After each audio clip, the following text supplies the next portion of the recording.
Assalamualaikum warahmatullahi wabarakatuh. Perkenalkan, nama saya Doni Ardiansyah dengan NIM 0481577717. Di video kali ini saya akan mengerjakan tugas praktikum, analisis dan visualisasi data. Oke, untuk soal pertama, eh, berikut adalah data kecepatan mobil dan jarak yang ditempuh mobil hingga berhenti. Dan sini ada sekitar 50 data untuk kecepatan dan juga jarak. Gunakan R untuk menghitung nilai berikut. Jawaban harus melampirkan hasil kerja di R. A. Rata-rata kecepatan mobil. Untuk menghitung rata-rata kecepatan mobil, kita bisa menggunakan MEAN. Sebelumnya saya akan menghapus dulu version ini dengan Ctrl L. Dan sebelumnya saya akan memasukkan datanya dulu. Dan tadi saya sudah menyiapkannya karena terlalu panjang. Ini untuk kecepatan, dan kita enter, dan totalnya ada 50 data untuk kecepatan, dan untuk jarak saya akan masukkan lagi.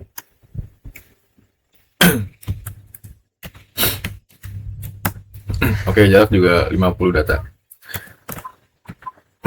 Untuk nomor satu, rata-rata kecepatan mobil. Untuk menghitung rata-rata kecepatan mobil, kita bisa menggunakan MEAN, dalam kurung kecepatan,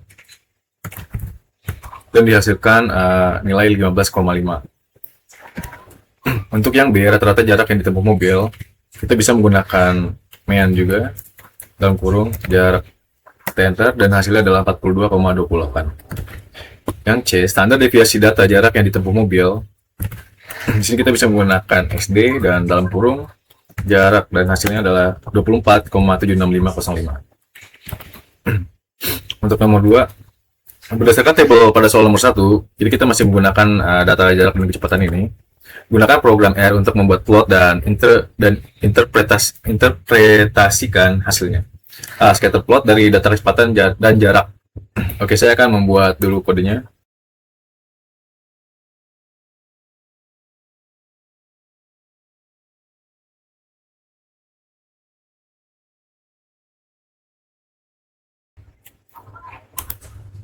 Oke, di sini saya sudah membuat untuk nomor 2 ini.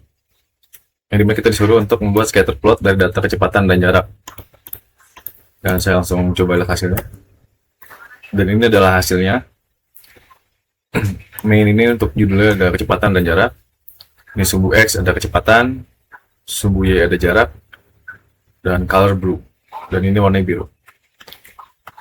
Untuk nomor 2B sekarang, interpretasi scatter plot yang diperoleh. Oke.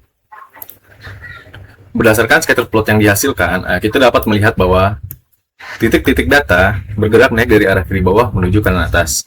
Hal ini menunjukkan adanya hubungan positif yang linear antara kecepatan dan jarak.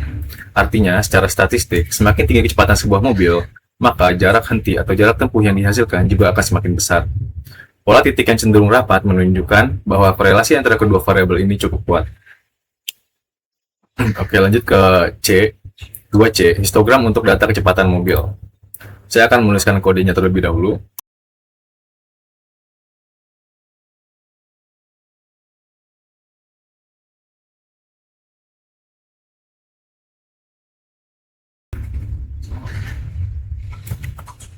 Oke, di sini saya sudah membuat histogram untuk data kecepatan mobil, dan saya akan melihat hasilnya.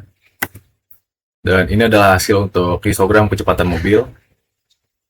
Dan untuk 2D, interpretasi histogram yang diperoleh,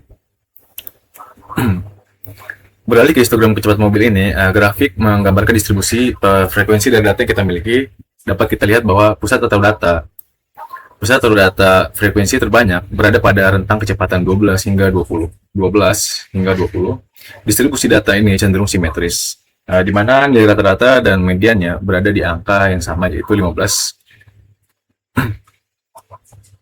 Sama ya, itu 15,5. Hal ini menandakan bahwa sebaran kecepatan mobil dalam data ini cukup merata di sekitar nilai tengahnya.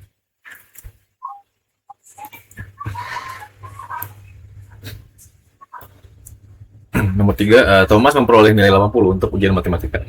Dengan rata-rata kelas 75 dan standar deviasi 10, untuk ujian bahasa Inggris, Thomas memperoleh nilai 75 dengan rata-rata kelas 70 dan standar deviasi 8. Hitunglah koefisien keragaman untuk nilai ujian matematika dan bahasa Inggris Thomas.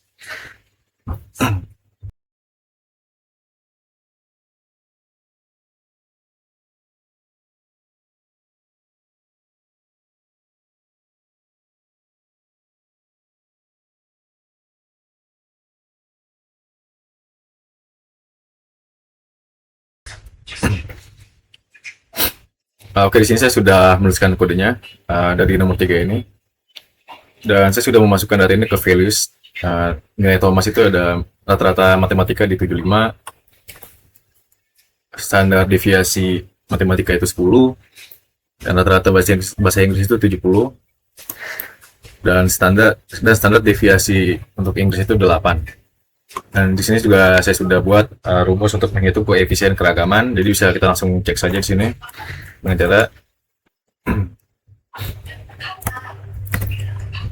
koefisien keragaman untuk matematika adalah 13,333. Untuk koefisien keragaman bahasa Inggris didapatkan nilai 11,42857. Untuk membandingkan variabilitas nilai ujian Thomas ini, kita bisa menghitung koefisien keragamannya seperti yang kita hitung tadi, di mana nilai untuk matematika adalah 13,333 sekian, dan koefisien keragaman untuk bahasa Inggris adalah 11,42857.